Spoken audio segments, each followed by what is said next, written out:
The Hasbara trolls switch platforms. My pet battalion of pro-Israel internet trolls have migrated their operation from Facebook to X and refined their emphasis as well. You can find this in both written and podcast forms on Substack, on Patreon, and at davidrovix.com/thisweek. There are various patterns in terms of level of engagement and types of engagement that we get on the various corporate social media platforms.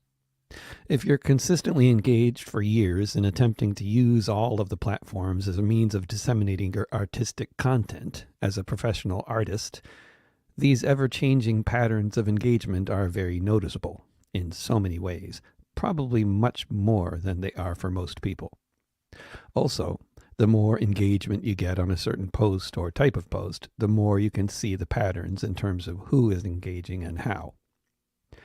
All of us artists who are old enough to remember the early years of Facebook miss the way it was at the beginning, when it was a truly useful platform for us to promote new artistic content, news about upcoming gigs, and whatever else.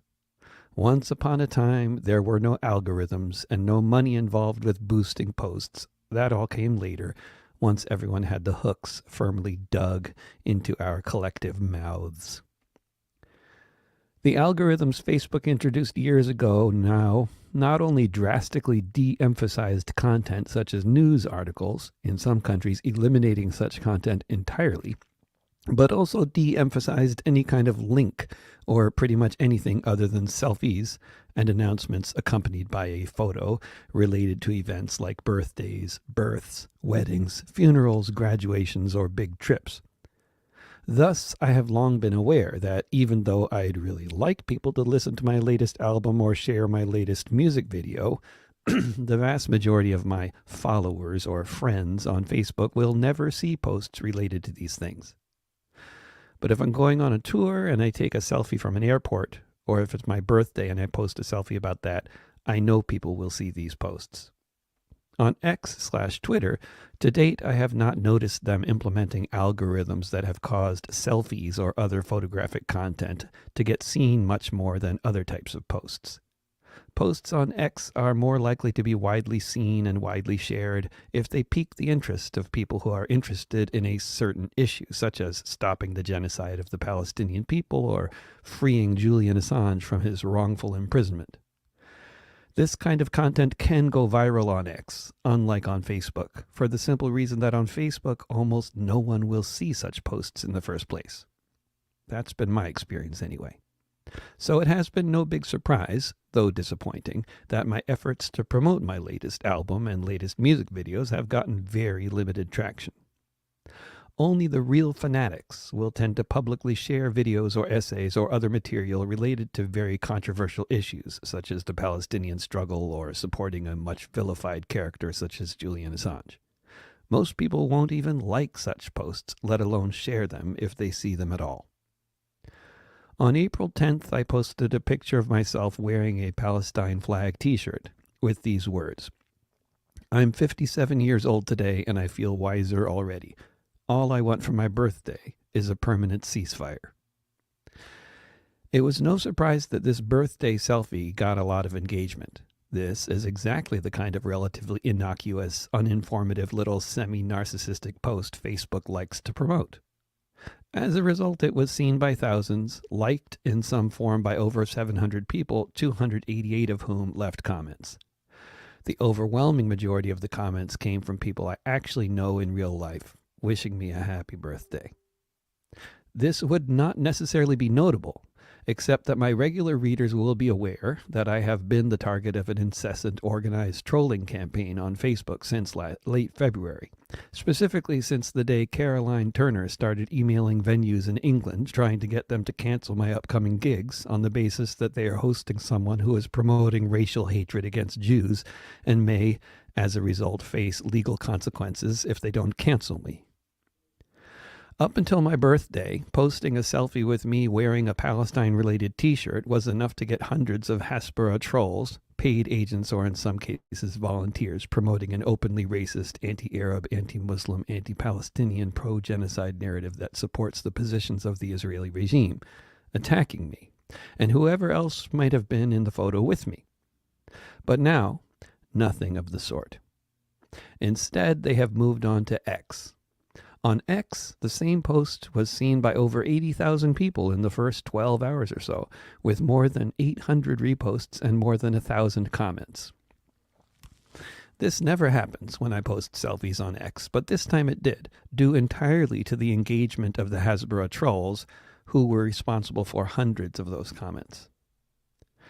In an effort to counter their bile, pro-Palestinian activists, most of them accounts with Arab names, also reposted and commented on the post, wishing this random guy with a Palestine flag t-shirt that appeared in their feeds a happy birthday, as they participated in what I believe are known as the Flame War. It's very obvious that the whole point for the Hasbara trolls and other organized trolling campaigns is to use their flood of bile to influence and or stifle the discussion. They want to instill fear, dread, and or confusion. Anything to dampen the enthusiasm of pro-Palestinian campaigners, or scare them off from sharing content or speaking out, or confuse them by introducing ideas that may cause them to question their positions. To the extent that the Hasbara troll narrative can effectively confuse people who don't have sufficient knowledge of ongoing events or the history behind them, it's worth noting how the focus of their attacks has evolved over the past 6 weeks or so. When there were hundreds of them commenting on posts on Facebook last month, they focused on lots of different points. Generally, categories included the vilification of Muslims, Islam, Arabs, and Palestinians, associating these groups with despicable behaviors of every possible variety, such as beheading babies and raping children. Spreading disinformation about Palestinians and Palestinian history, such as the notion that Palestine doesn't really exist as a place with a history, culture, cuisine, traditions, etc., and Palestinians are really Jordanian. Spreading disinformation about what life was like in Gaza before October 7th. Spreading disinformation about the history of, nature of, and intentions of groups such as Hamas, Hezbollah, and Ansar Allah. Insinuating that anyone who supports Palestinians today had never heard of them yesterday and are just people who like to jump on bandwagons and do what's fashionable.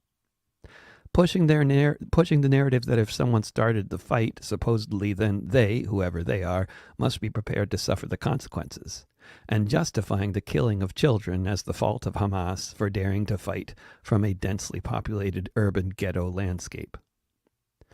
Now, with the recent shift of the Hasbara trolls assigned to my case moving from Facebook to X, there has clearly been an accompanying shift in which aspects of the Hasbara narrative they see fit to emphasize.